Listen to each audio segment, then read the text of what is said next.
बिहार ग्राम कचहरी सचिव का वैकेंसी आया था। जितने भी व्यक्ति का फॉर्म एक्सेप्ट हुआ है उससे कई गुना ज़्यादा व्यक्ति का फॉर्म रिजेक्ट हुआ है और कई व्यक्ति का फॉर्म ही गायब हुआ है। तो ऐसा क्यों हुआ है, कैसा प्रॉब्लम था जिस वजह से सभी लोगों का ये प्रॉब्लम आया है? तो सबसे पहला प्रॉब्लम ये था कि एड्रेस प्रूफ में जो पंचायत मांगा जा रहा था वो पंचायत आपका कोई एड्रेस प्रूफ नहीं था। वो पंचायत था जिस पंचायत के लिए आप वैकेंसी के लिए फॉर्म फिलअप कर रहे हैं, उसमें कहीं पर वो जनाया नहीं गया था कि आप जिस पंचायत में फॉर्म फिलअप कर रहे हैं वो पंचायत सिलेक्ट करे। और जिस पंचायत में वैकेंसी था भी नहीं वो पंचायत भी वहां पर मौजूद था, तो लोगों ने एड्रेस समझ करके पंचायत अपना सिलेक्ट कर लिया था।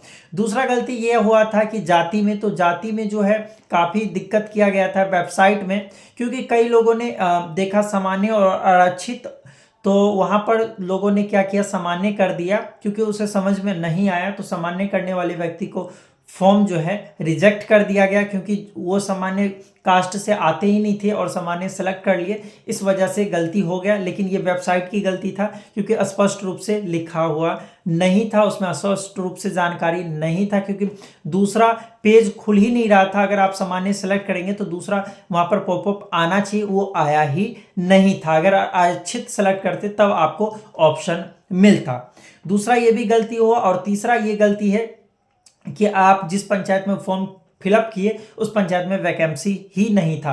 तो अगर वैकेंसी नहीं था तो उस पंचायत में आपने फॉर्म फिलअप लिया क्यों? और हमने तो पंचायत सेलेक्ट ही नहीं किया क्योंकि हमने तो एड्रेस पंचायत सेलेक्ट किया, क्योंकि आपने कहीं लिखा नहीं था कि आप जिस पंचायत में फॉर्म फिलअप कर रहे हैं वो पंचायत ही सेलेक्ट करें। हमने तो एड्रेस वाला पंचायत फिलअप किया। फिर ये कैसा धांधली किया जा रहा है, इसमें कुछ भी स्पष्ट रूप से जानकारी नहीं मिल रहा है। और जितने भी लोगों का अभी फॉर्म एक्सेप्ट किया गया है उसमें भी सही तरीके से जानकारी नहीं मिल पा रहा है, क्योंकि किस वजह से उसका सबसे पहला नंबर पे आया है। और कई लोगों का तो ये भी है कि 5 साल का मैंने एक्सपीरियंस देखा है और एज उसका अगर 5 साल बैक का जाए तो 17 साल की एज पर ही क्या ग्राम कचहरी सचिव का उसे पोस्ट दे दिया गया था। तो इसमें कौन सी धांधली किया जा रहा है? क्या धांधली करना सोच रहे हैं? क्या धांधली करने की कोशिश किया जा रहा है?